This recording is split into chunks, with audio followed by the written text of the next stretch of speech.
Quem era Gregório de Matos Guerra, vulgo Boca do Inferno? Hoje eu vim aqui explicar um pouquinho para vocês sobre esse grande poeta. E eu já vou começar falando o porquê Boca do Inferno. Gregório não era aquela pessoa que se privava de falar o que ele deveria falar. Ele era aquela pessoa corajosa que encarava o que ele tinha que falar. Ele era uma pessoa satírica. Se conhece muito Gregório de Matos Guerra pela poesia satírica. É aquela poesia que tem muita comédia, muito deboche e até mesmo muito, como que eu posso dizer? Muita ofensa. Achei uma palavra para falar mesmo. Muita ofensa. Então, já que eu falei isso, agora eu vou falar um pouco mais sobre ele. Gregório de Matos Guerra, ele era um baiano, uma pessoa muito crítica, e ele vai dividir a poesia dele em 3 tópicos, né? Nesse momento, ele vai ter uma poesia mais lírica, uma poesia satírica, como eu falei ali pra vocês, e também uma poesia mais religiosa. Gregório também, ele produzia sonetos. O que é soneto? Soneto é um poema dividido em 4 estrofes. As 2 primeiras estrofes são de 4 versos e as 2 últimas estrofes são de 3 versos. Dado isso, agora você já sabe o que é um soneto. O soneto aparecia muito nas obras de Gregório de Matos Guerra. Ele também fazia uso de outros tipos de estrutura, não só do soneto, mas ele usava muito o soneto. Uma das características também das obras de Gregório de Matos Guerra é também o cultismo. O que é cultismo?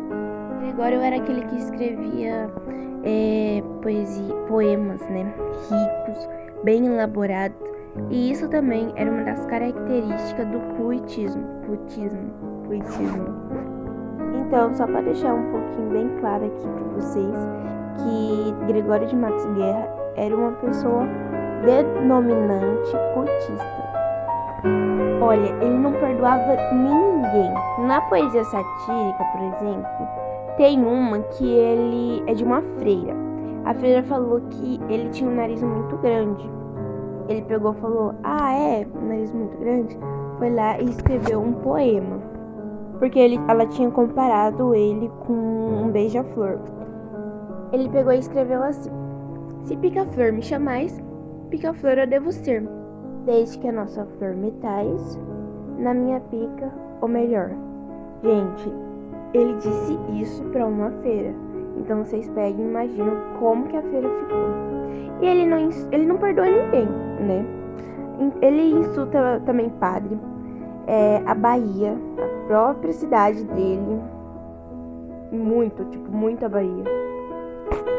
Eu vou colocar aqui o que ele falou da Bahia, porque eu não consigo interpretar esse poema. Vou colocar aqui e vocês verem, tá bom? Ele escreveu isso na ideia de: nossa, a Bahia já foi tão rica e agora se vende pra qualquer coisa, sabe? Ele faz uma crítica sobre os governantes da Bahia. Ele faz uma crítica sobre a corrupção da Bahia. Tipo, nossa, mas tem poeta falando de corrupção na Bahia no século XVII.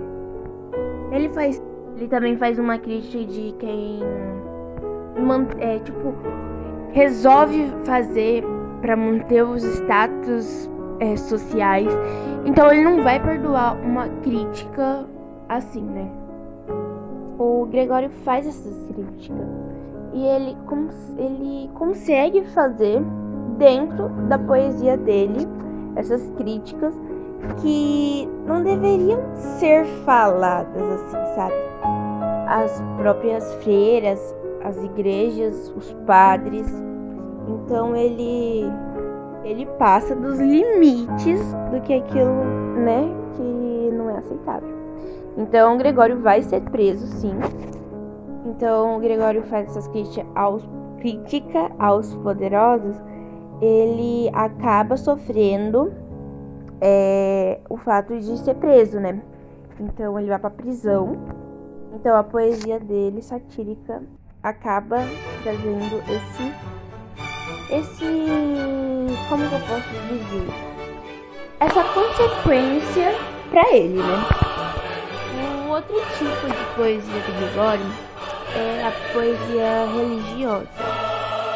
Óbvio, mas estamos falando de a gente está falando de um país que traz religiosidade do país, que é invadido no momento que é chegado aqui a caravana dos portugueses, já trazendo a religião com muita posição. Gregório era um cara religioso, mas ele já trazia o seguinte: eu estou pecando, eu sou um pecador, faço um pecado da carne, sinto que fujo da igreja. Aí chega momentos da vida dele que ele fala, que ele escreve, né, poemas de Deus divino, maravilhoso. Mas daí ele diz assim: Deus. Mas eu acho que o mínimo do Senhor como Deus deveria me perdoar. Ele vai escrever isso.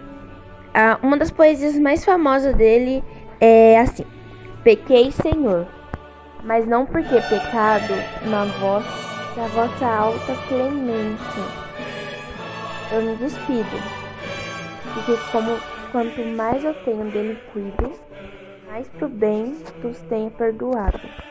Então quer dizer, enquanto mais eu peco, mais o Senhor tem me perdoado. Ele usa a escritura para justificar isso na poesia.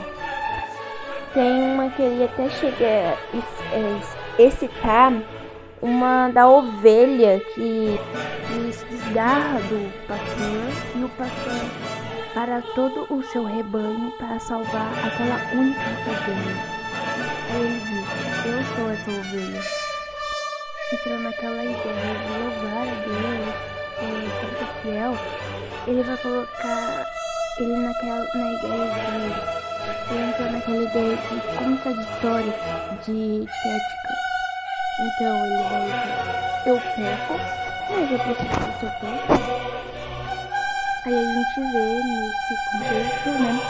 A gente vê de novo a característica do barroco, que é a característica da antítese, a característica que vai trabalhar a questão divina e terrena, que é muito forte aqui também.